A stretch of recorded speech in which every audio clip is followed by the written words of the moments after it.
Hello hello everyone, मैं Ravi sir बिना फार्मूले के सवालों को उड़ाता हूँ धज्जियां। अपने आज के इस सेशन में हम देखेंगे इनकम से रिलेटेड कुछ सवाल। हाँ तो गाइस, स्क्रीन पर दिख रहा होगा आपको ये क्वेश्चन। चलिए इस क्वेश्चन को फटाफट समझते हैं कि क्वेश्चन ने क्या क्या न्यूमेरिकल डेटा दिया है तथा हम इसे क्विकली बनाते हैं। तो देखो गाइस, क्वेश्चन ने तीन तरह के जिक्र किया है जिसे हम नंबर में एक्सप्रेस कर सकते हैं। पहला है इनकम, दूसरा है एक्सपेंडिचर, तीसरा है सेविंग। क्वेश्चन कहता है कि कृष्णमूर्ति 15,000 कमाता है, तो हमने लिख लिया 15,000। अब क्वेश्चन कह रहा है कि वो अपने इनकम का 80% खर्च करता है, तो इनकम का 80% कितना हो जाएगा? 15,000 का 80% 15 तो इस से यानी कि 12,000 रुपया वो खर्च करता है। अगर वो 15,000 कमाता है, 12,000 खर्च करता है, तो हम निकाल लेंगे सेविंग। कैसे? इनकम में से एक्सपेंडिचर को घटा देंगे, हमारा हो जाएगा सेविंग, जो कि हो जाएगा 3,000 रुपया। अब क्वेश्चन कहता है कि उसके इनकम में 20% की वृद्धि हो गई है, तो चलो इनकम में 20% का वृद्धि कर देंगे, तो कितना हो जाएगा? 15,000 का 120%। चलो इसको निकालते हैं। 15 दिया 150, 15 दूनी 30, 150 और 30 180, यानी कि वृद्धि होने के बाद उसका इनकम हो जाएगा 18,000 रुपया। लेकिन इनकम में तो वृद्धि हुई है, साथ ही साथ उसके खर्च में भी 20% की वृद्धि हो रही है, तो हम खर्च में 20% की वृद्धि करेंगे।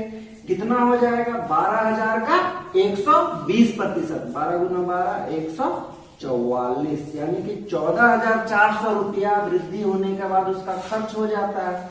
तो अब क्वेश्चन ये कह रहा है कि उसकी नई बचत कितनी है, तो क्या करेंगे? इनकम में से एक्सपेंडिचर को घटा देंगे, हमारा नया बचत अब का जो है वो निकल जाएगा। तो कैसे घटाते हैं? 18,000 में से पहले 14,000 को घटा देंगे, बचेगा 4,000। 4,000 में फिर 400 को घटा देंगे, बचा कितना? 3600। तो ये हो गया हमारा नया बचत, और क्वेश्चन ने यही निकालने के लिए कहा था। तो देखा गाइस कितना इजी वे में ये क्वेश्चन बन गया। चलिए देखते हैं अपना अगला क्वेश्चन। हाँ तो गाइस, स्क्रीन पर दिख रहा होगा आपको क्वेश्चन। चलिए इस क्वेश्चन को फटाफट समझते हैं और बनाते हैं। क्वेश्चन में अभी भी तीन तरह के डेटा का जिक्र किया है जिसे हम नंबर में एक्सप्रेस कर सकते हैं। वो चीजें क्या क्या है गाइस? तो सबसे पहले हम समझने के लिए नाम मेंशन कर लेते हैं। इनकम है, एक्सपेंडिचर है और सेविंग है। क्वेश्चन कह रहा है कि एक व्यक्ति की इनकम कितनी थी? 13,500 रुपया, तो हमने उसे इनकम के नीचे लिख लिया, तथा उसका खर्च कितना था? 9,000 रुपया। चलो इन 13,500 रुपया अगर इनकम है, 9,000 रुपया अगर खर्च है, तो उसका बचत कितना होगा? तो घटाकर निकाल लेंगे गाइस। कितना हो जाएगा? 9 4 4,500 रुपया उसका बचत हो गया। अब क्वेश्चन कह रहा है कि इसके इनकम में हो रही है वृद्धि 14% की, तो कैसे निकालेंगे? 13,500 का 114% तथा इसके एक्सपेंडिचर में वृद्धि हो रही है, कितने की हो रही है? 7% का, तो निकालेंगे कैसे? 9,000 का 107%, ये आ जाएगा मेरा एक्सपेंडिचर। अगर हम इन दोनों को घटा देंगे तो मेरा क्या निकल जाएगा? नया बचत।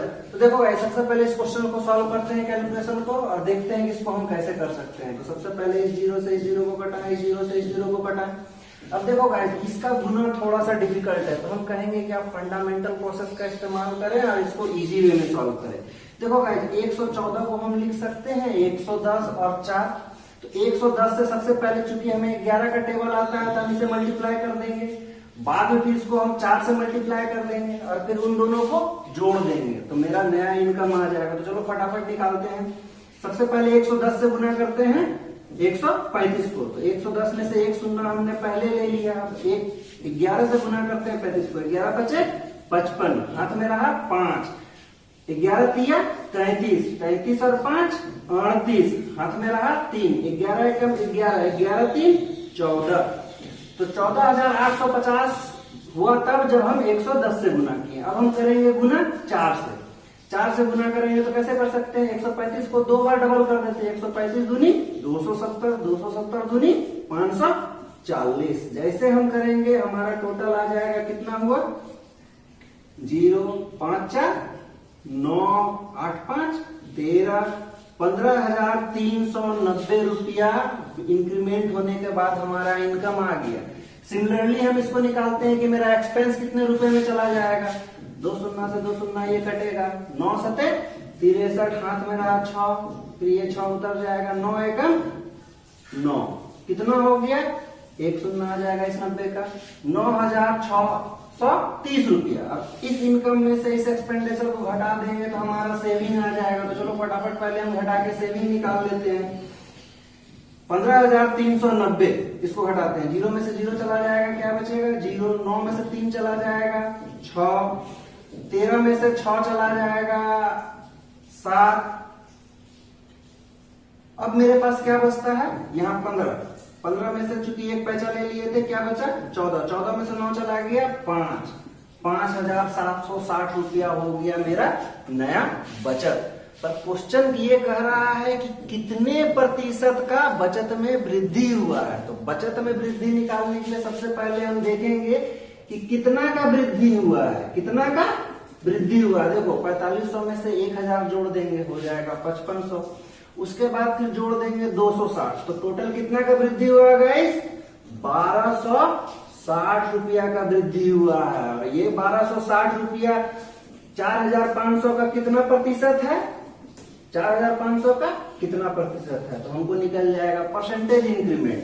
हम यहां से सॉल्व कर लेते हैं एक्स को। सबसे पहले ये 2 शून्य से ये 2 शून्य कट गया, 5 9 45, 5 दूनी 10, 2 और 6 55, 25, 5 दूनी 10। अब 9 से इसको डिवाइड करेंगे, 9 दूनी 18, 7 और 2 72, 9 8 72। तो गाइस टोटल 28% का इंक्रीमेंट हो रहा है। तो देखा गाइस, अगर आप क्वेश्चंस को समझते हैं तो आपको बार बार डिफरेंट तरह के क्वेश्चंस में आपको अलग अलग फार्मूला या ट्रिक इस्तेमाल करने की जरूरत नहीं है। हर बार हम सिर्फ एक ही तरीका इस्तेमाल करेंगे और हमसे सारे के सारे क्वेश्चन बनेंगे। देखो गाइस, स्क्रीन पर दिख रहा होगा आपको ये क्वेश्चन। चलिए इस क्वेश्चन को फटाफट समझते हैं। अगर लैंग्वेज को समझ जाते हैं तो ये क्वेश्चन बहुत ही इजी वे में बनकर निकलने वाला है। यहाँ पे 2 लोगों के इनकम के बारे में बात किया है। पहला है तुलसीराम, दूसरा है कश्यप। और दोनों का वेतन कितना है ये नहीं बताया है, तो हम मान लेंगे तुलसीराम का वेतन है T तथा कश्यप का वेतन है K। तो देखो सबसे पहला बात है कि क्वेश्चन कह रहा है कि तुलसीराम का जो वेतन है, तुलसीराम का वेतन यानी कि T, वो कश्यप के वेतन से 20% अधिक है। तो 120% अधिक तो कितना हो जाएगा, 120%। और 120% तो किसका, कश्यप का। जैसा कि क्वेश्चन ने कहा है कि तुलसीराम का वेतन कश्यप के वेतन से 20% अधिक है। क्वेश्चन ने जो पहला लाइन कहा है हमने उसे एज इट इज लिख लिया।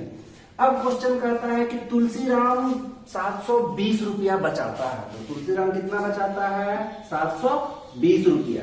और इस 720 रुपया के बारे में यह बताया गया है कि जो उसके वेतन का 4% है। 4% तो है, लेकिन किसके वेतन का, तो गाइस तुलसीराम के वेतन का। तुलसीराम का वेतन हमने कितना माना था, T।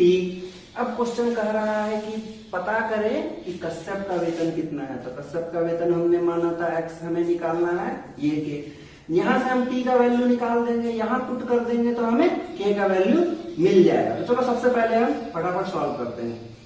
4 18 72, 180, ये डबल शून्य उठ के इधर आ जाएगा। तो तुलसीराम का वेतन कितना हो जाएगा गाइस, 180 डबल शून्य 18,000। तो इसको हम बराबर के इधर लिख लेते हैं 18,000, ताकि हमको कैलकुलेशन इजी वे में हो जाए। अब इस K का निकालना है, तो सबसे पहले इसको 12 से कटाते हैं।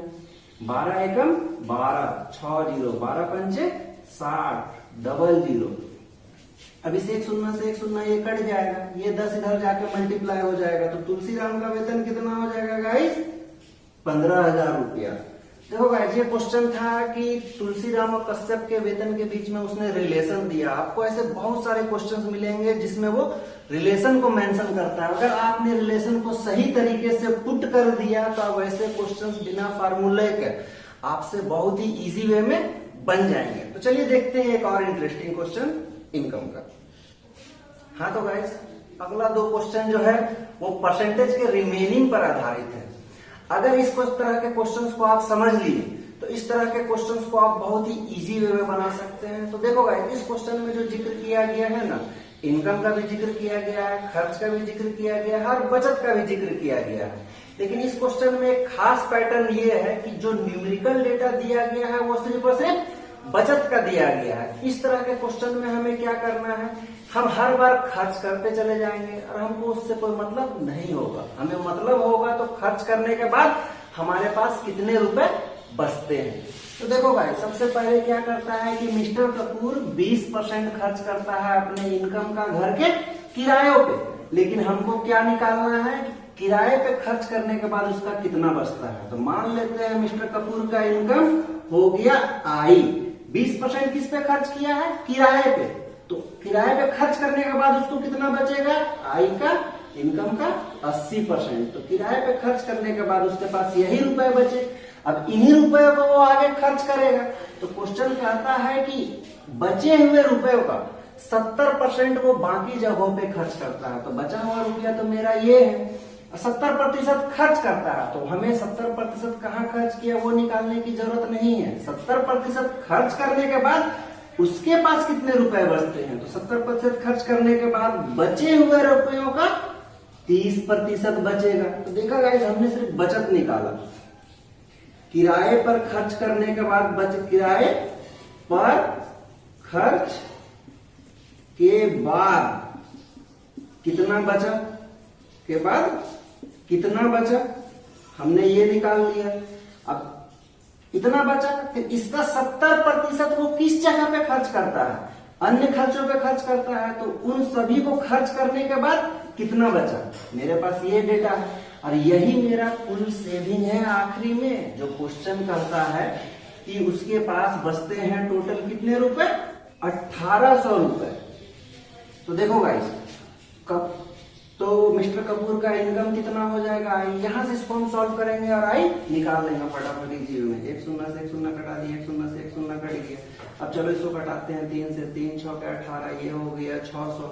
अब 8 से कटाते हैं, 8 सते 56, 4 0 8 5 40 75, और ये 100 इधर आके हो जाएगा मल्टीप्लाई। तो मिस्टर कपूर का इनकम कितना हो गया, 7500। तो गाइस, आपने देखा कि रिमेनिंग वाले क्वेश्चंस को हमें किस तरह से सॉल्व करना है। तो चलो एक थोड़ा सा बड़ा, थोड़ा सा और ट्विस्टेड क्वेश्चन लेते हैं जिसमें रिमेनिंग का बहुत ज्यादा इस्तेमाल हुआ है, ताकि हम इसको बहुत अच्छे से और समझ लें और दोबारा हमें इस तरह के क्वेश्चन में कोई भी दिक्कत ना आए। तो देखो गाइस, ये क्वेश्चन बहुत ही इंटरेस्टिंग है। इस क्वेश्चन को आप बना लिए तो परसेंटेज से रिलेटेड आप सारे रिमेनिंग के क्वेश्चन को बना सकते हैं।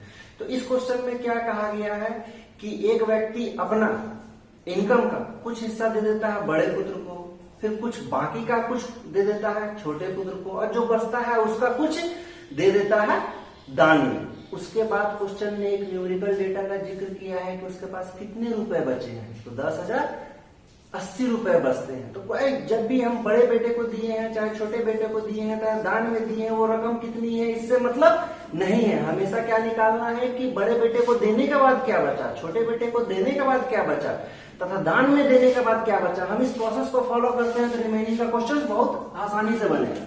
तो सबसे पहले मान लेते हैं कि इनकम क्या हो गया, आई मान लेते हैं। तो सबसे पहले वो बड़े बेटे को कितना देता है, 20%। बड़े बेटे को 20% देने के बाद उसके पास कितना बचा, बड़े बेटे को देने के बाद उसके पास बचेगा 80%। इनकम का 80% बचा बड़े बेटे को देने के बाद। अब चूंकि वो देता है 30% छोटे बच्चे को, तो मुद्दा ये है कि 30% तो किसका, रिमेनिंग का। तो इसका 30% वो दे देता है छोटे बच्चे को, छोटे बेटे को। तो क्या हमें छोटे बेटे को कितनी धनराशि दी है ये निकालना है, नहीं, हमें निकालना है कि देने के बाद छोटे को कितना बचा। अगर 30% छोटे को दे दिया तो बचा कितना, 70%। छोटे बेटे को देने के बाद देखो गाइस, हमारे पास बचते हैं इतने रुपए। अभी इसको आपको सॉल्व करने की जरूरत नहीं है, हम इसको सबसे आखिरी में सॉल्व करेंगे। छोटे बेटे को देने के बाद हमारे पास बचा इतना रुपया। इसके बाद कहता है कि जो रुपया बचा उसका 10% वो दान में दे दिया। हमें दान में देने वाली राशि से कोई मतलब नहीं है। दान में देने के बाद कितना बचा, अगर वह 10% दान में दे देता है तो उसके पास बचेगा कितना, बची हुई धनराशि का 90%। और क्वेश्चन ने वही बताया है कि आखिरी में उसके पास बचते हैं 10,080 रुपए। तो बताना है कि आय कितनी थी। बस यहां से हम इसको सॉल्व कर लेंगे। तो फटाफट इस क्वेश्चन को सॉल्व कर लेते हैं। एक शून्य कटा, इस शून्य कटा, इससे ये कटा। तो देखो भाई, सबसे पहले कटाना शुरू करते हैं, 8 से कटाते हैं। 8 एकम 8, क्या बचेगा 2 0, 8 दूनी 16, 4 8, 8 6 के 48, यहाँ बचा 1260। अब चलिए इसको 7 से कटाते हैं। 7 से कटाने के बाद बचेगा 7 एकम 7, 5 और 6 7 56। अब बचा 0 का 0 उतार दिए। अब इसको कटाते हैं 9 से। 9 दूनी 18, यहाँ बचा 20 और यहाँ पे देख रहे हैं 2 1 3 शून्य आ जाएगा। 20 में हम 3 शून्य डाल देंगे तो हमारा इनकम हो गया 20,000 रुपया। अगर आप क्वेश्चंस को समझते हैं तो बिना फार्मूला का इस्तेमाल किए हुए बहुत ही इजी वे में क्वेश्चंस को बना सकते हैं।